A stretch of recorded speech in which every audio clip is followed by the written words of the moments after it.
You don't need them.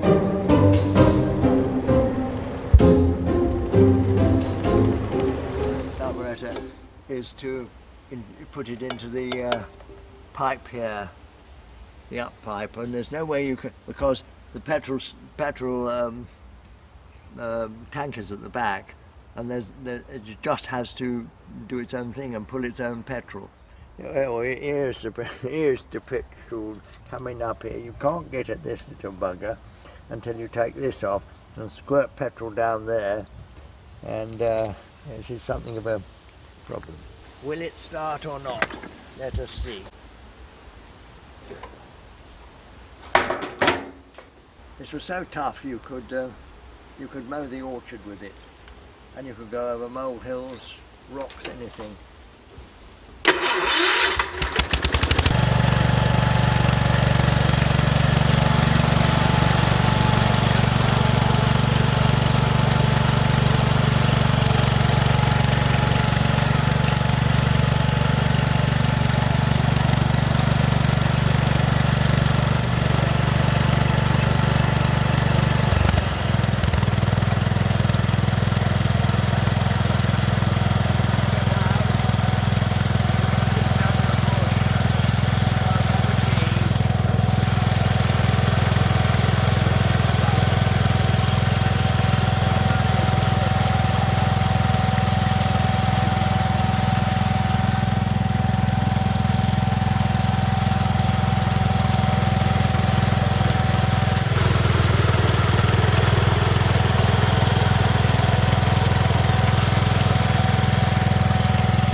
You're looking at a wheel horse made in about 1960, I should think, and I've known about it for a long time because it belonged to the people who had a big house round the corner, and they split up and he bought it off.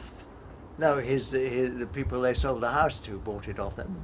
They got tired of it when it wouldn't go every time.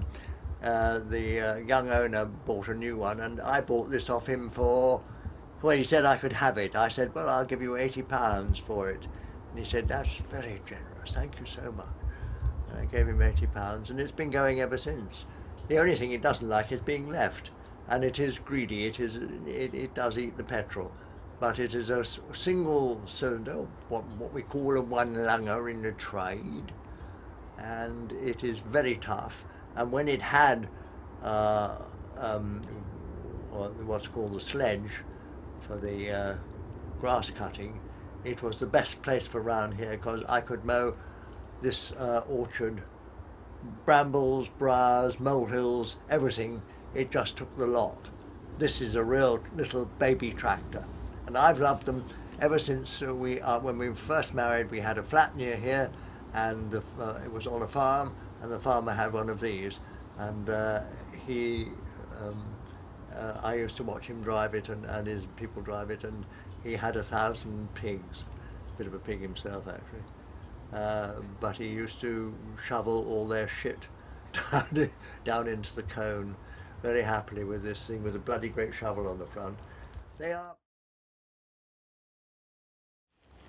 So what's this little beastie in the corner here? Austin 7. This is my little retirement job. Just throw an engine in and use it for local trips, I thought. So I bought £1,000 worth of engine. I will show it you. This engineer I bought about 15 years ago when I retired, and it's been nothing but trouble. It now owes me a damn sight more than £1,000 I paid for it because it's got new thises and thatses, and I put it in when I had all this rebuilt, and that cost a lot of money because it was a rust bucket. But all these are new. Well, that bit is new. That bit was taken off, and I'll show you pictures of it when it was stripped right down. It was ready for the scrap heap. But at any rate, I've persevered with it, and it did. This did work. This particular engine, but it was as noisy as hell. And that's a very jolly little beast. Do you want it demonstrated? Renewed all this. I did that myself. This is new. That's new. Those chairs are superb, made by a real craftsman, the two front ones. The rest is, as you can see, a little more hempen homespun, I think is the word.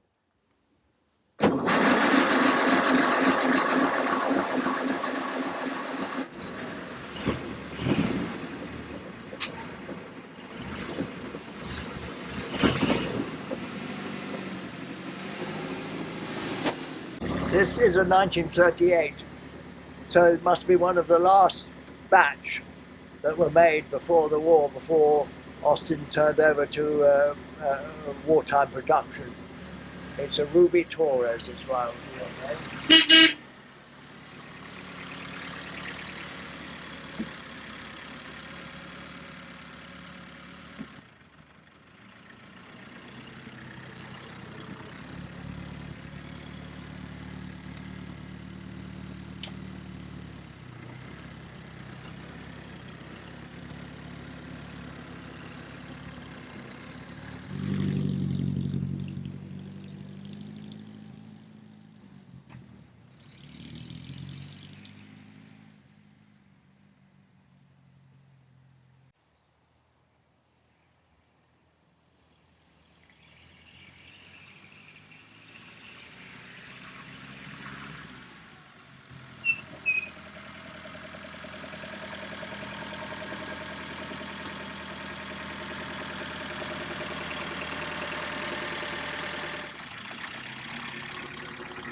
Fairly raising to drive, but it goes now.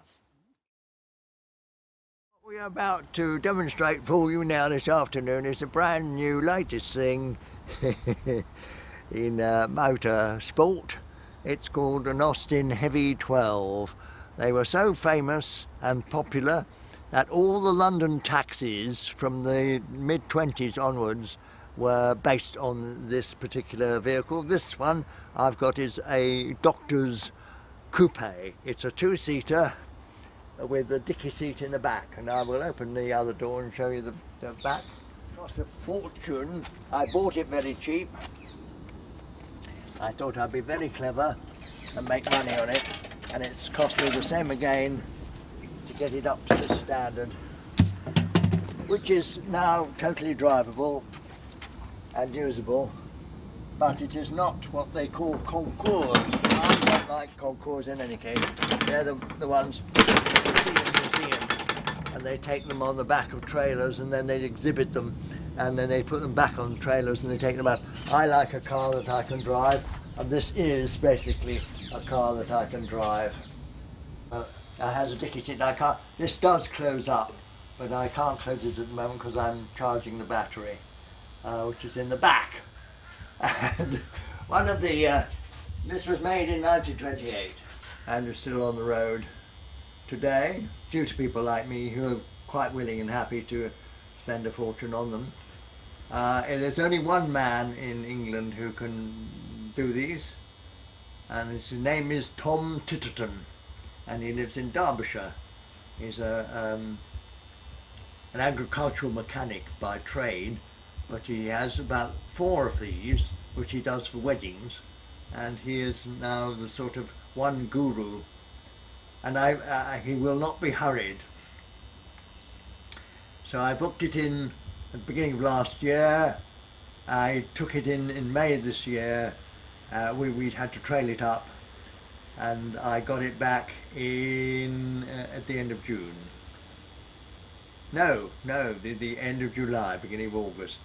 So and in that time he put totally new gears in the gearbox, totally new clutch, and totally rebuilt the brakes system, etc., etc., which is what cost me all the money. I had already done the radiator and the whole of the cooling system myself. Divorce between myself and my darling wife. We thought it was a good idea for a bit, until it didn't go. You have to perform a little ritual. It doesn't just start like a modern car. To open the bonnet here, and there's a thing called an auto vac, which is a clever device, and it's here. And that has been rebuilt, and that holds a residual of about a pint and a half of petrol, which is summons up from the tank, which is actually under the driver's seat. And you switch it on here, so that the petrol now goes down to the carburettor, which has also been rebuilt. We have to then encourage the petrol into that in that fashion by lifting a thing until it floods, which is now done because I've got petrol on my hands, so I can tell that. And I can put this back. It is very difficult to get into. The only thing I can say is that the doctors who had to drive it in the 20s and 30s must have had very little feet. I've got big feet. It takes me some time, and if I was having a passenger, I would be becoming extremely impotent with it. I mean, not impotent. I think that's the wrong word. The wrong word funny. There, yes, you know what I'm talking about. Now you start. First of all, you must check that this brand new rebuilt gearbox is neutral and the brake is on. And I've had to add this, which is the magneto switch, because the magneto switch was on that, and there's a short which was making the magneto not work. So I have that, which doesn't do anything, except it means that now, when I turn the engine, and I have a gas, which is American, I suppose, for petrol, and I put it up a bit, and the ignition, which is about right. It can either go advance or retard, and it's about there, which is about where I like it. And the starter is on the floor. As you can see, it starts green.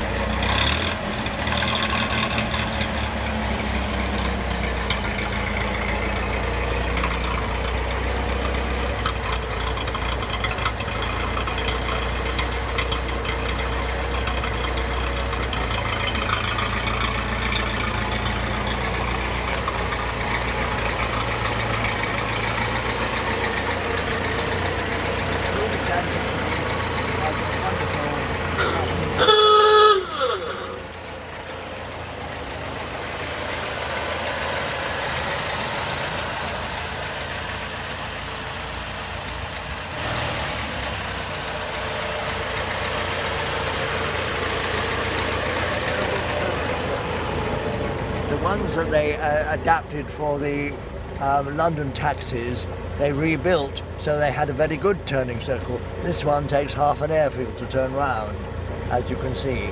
But then it's a gracious thing for driving ancient doctors over the moors, not anything that you wish to rush about nasty little modern streets with.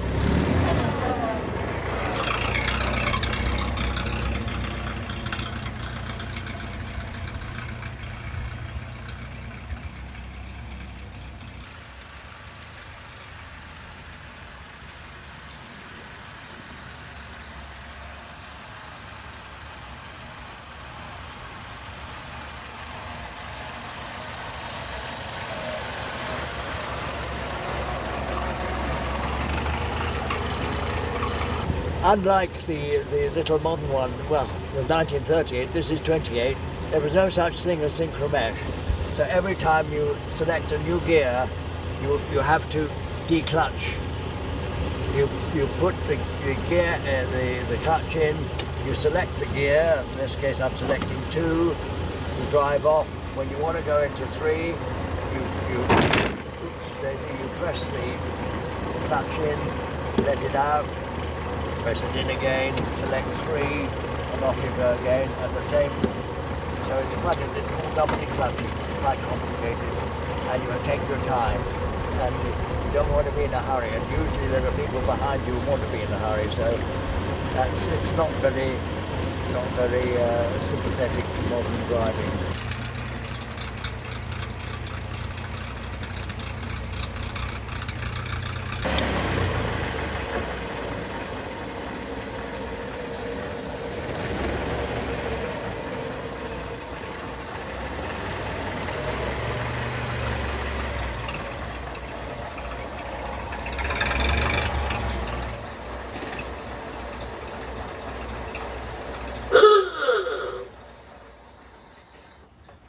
And I've had to put new ones on the back there. That's when the purist says, "Oh my God, oh how vulgar, how vulgar." But that means that the people behind you know which way you are turning. Otherwise you'd be in real trouble. But I had to rob. There's one other light that I haven't so far put back on here. Down here by itself, because it was a stoplight, a great big bright light that which when you put the brake on said, "This car is stopping," and I'm going to have to. That light, that thing is now dangling there loose, and I want to put it there, but I'll have to add to this piece of metal here in some clever way, bit of welding there, so it's the top stop light comes up here, which will make it when I get my first puncture a little more complicated. However, that I feel is the right place for it. And now we're going to take this car out for a run.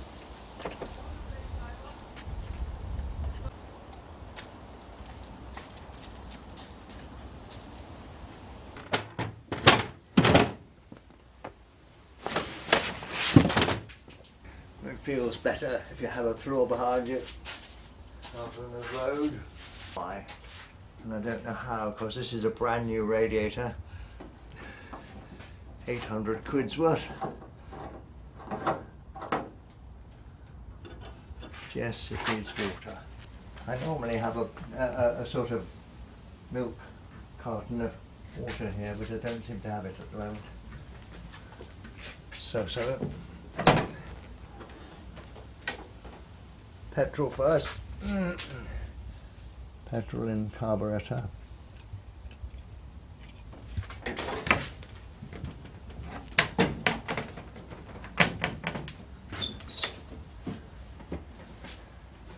It's meant to be really rather posh, this, because it's bodied by Mulliner.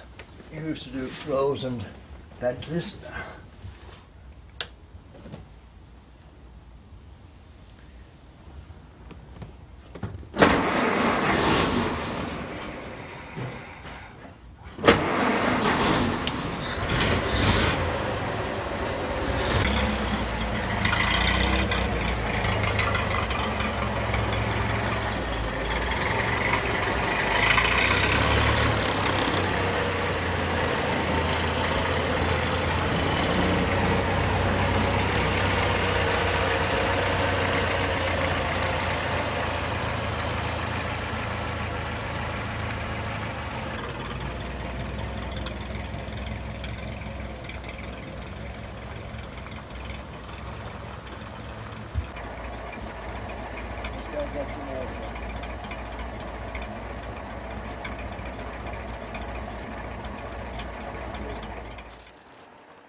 This is where I get in for a ride.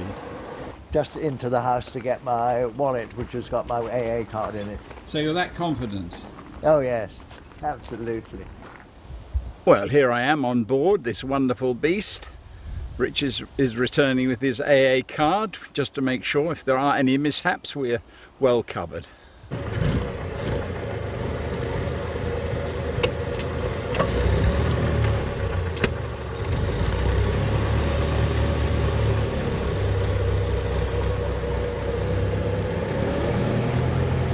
Just put my seatbelt on. You don't need them.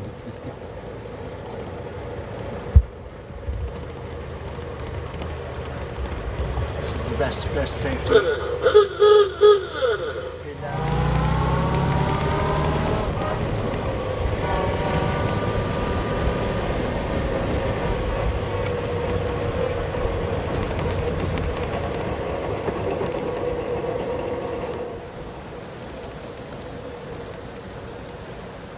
Always something coming. Always.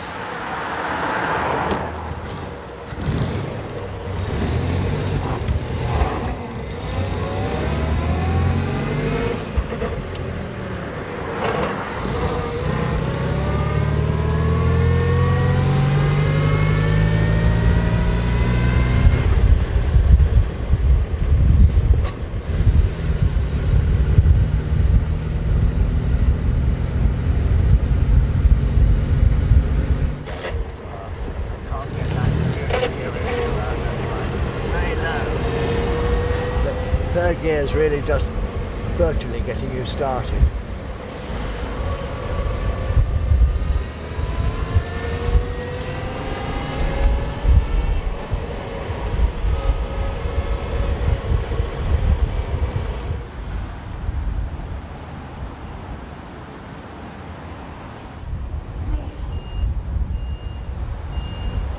Almost momentum. What is it, four cylinder, 6 cylinder? 4-cylinder this one, yeah. They made a 6-cylinder, and they made a very large 20 horsepower 4-cylinder. I don't think they made Well, anyway. but I love these when they start, they sound like a sewing machine. Yeah, yeah. They tick, tick, tick, tick, tick. Yeah, it didn't until we put a new timing belt, Yeah. timing chain. The Chain, timing chain had stretched. Stretched, and yeah, it yeah. wouldn't go evenly. Now You couldn't get it out even doing that on your, because you can advance and retard it, can't you? yeah.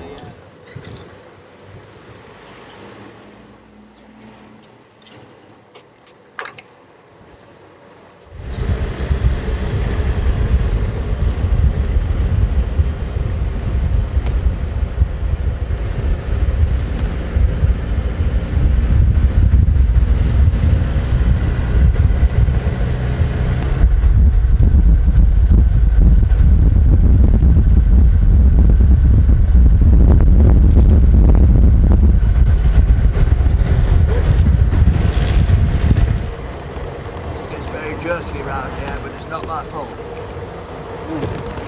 It's bouncy.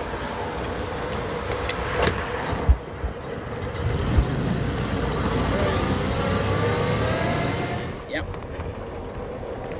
Very nice. What a great journey. Slightly scary, but very nice. You're going to be a little frightened in life. Yeah. 39 miles an hour sign came up. That was a frightening thing. It was nearly, we were nearly Especially illegal. It was in a 40 limit. It was Yeah. And home once again.